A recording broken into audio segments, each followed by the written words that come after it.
Welcome to 10 Minutes on Menopause here in the Femoral US Facebook page. I am Dr. Mora, and I'm going to talk to you about menopause and sleep.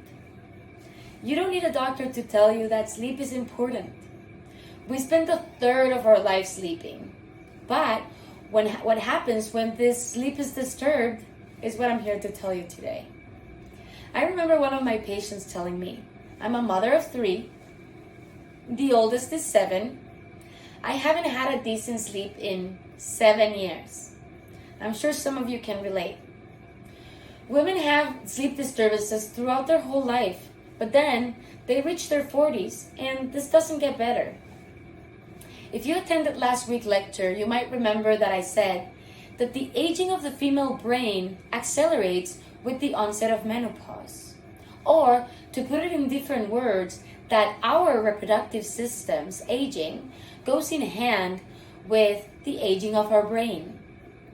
What if I told you what having a 4 to 5 hour routinely sleep a day does to your reproductive age?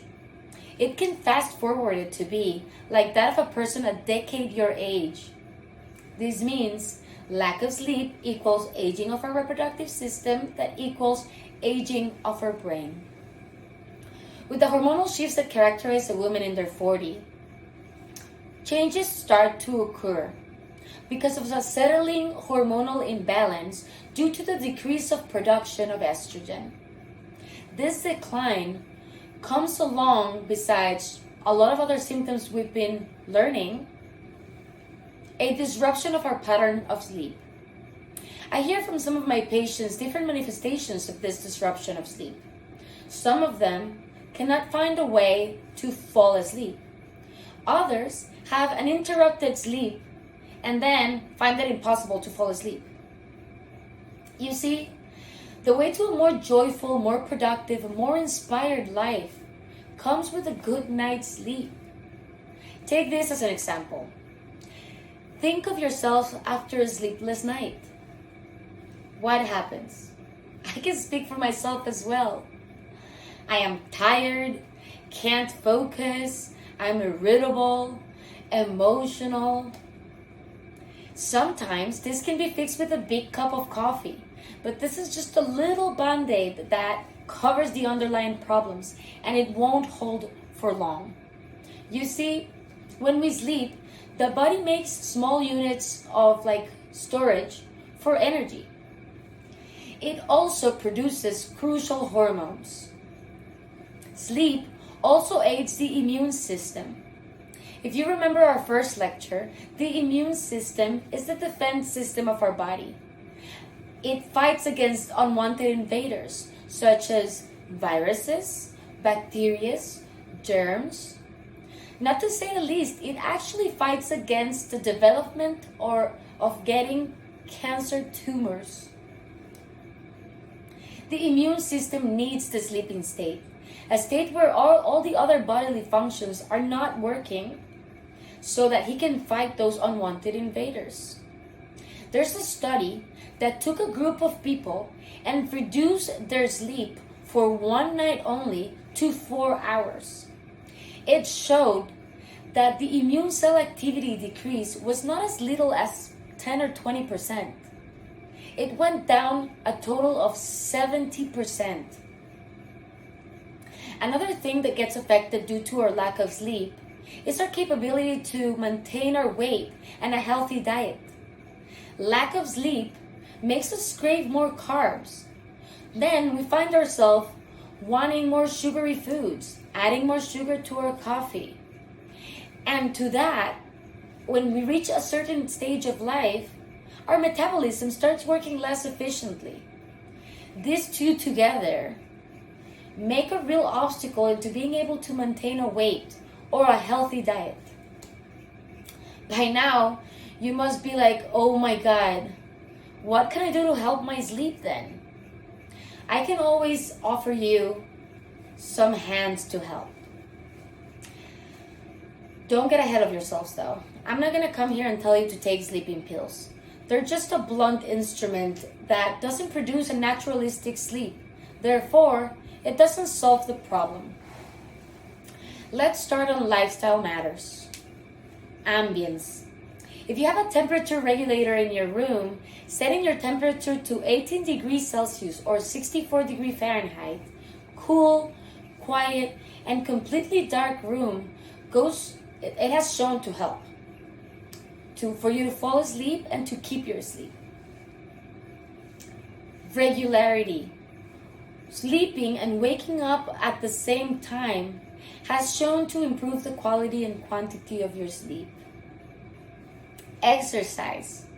Make some time for exercise. Small bouts of exercise throughout the week, it's going to help you burn some energy. But if you're anything like me that gets a boost of energy right after sweating it out, maybe don't exercise before going to sleep. Diet. No coffee or caffeinated beverages at nighttime.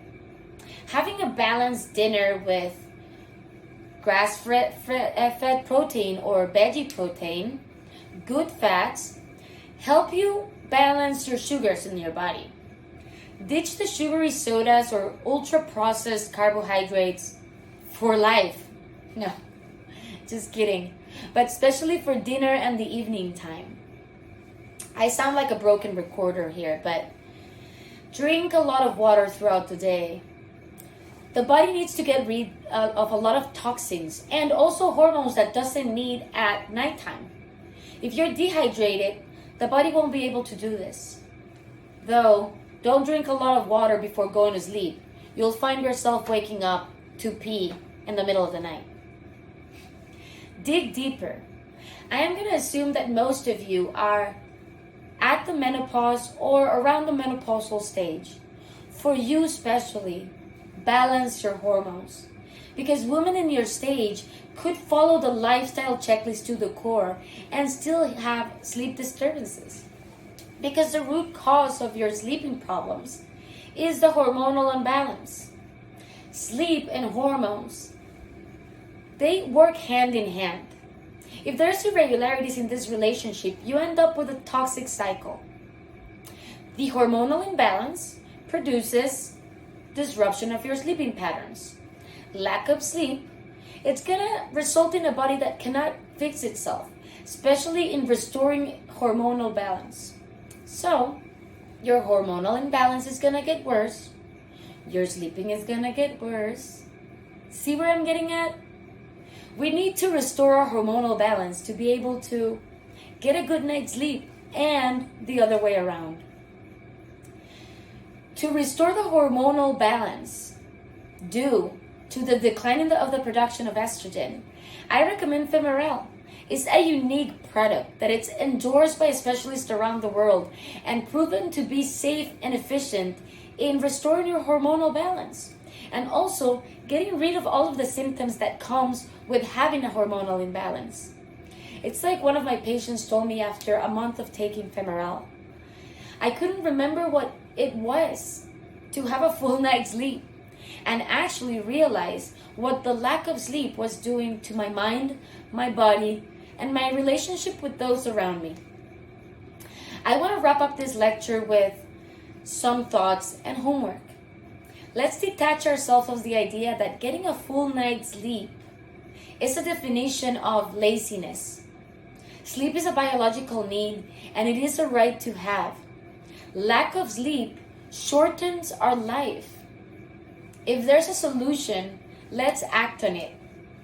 I'm going to close this lecture with a quote from Arianna Huffington from the Huffington Post that I really liked. I'm going to read it for you to be more accurate. We can sleep our way to increased productivity and happiness and smarter decision making.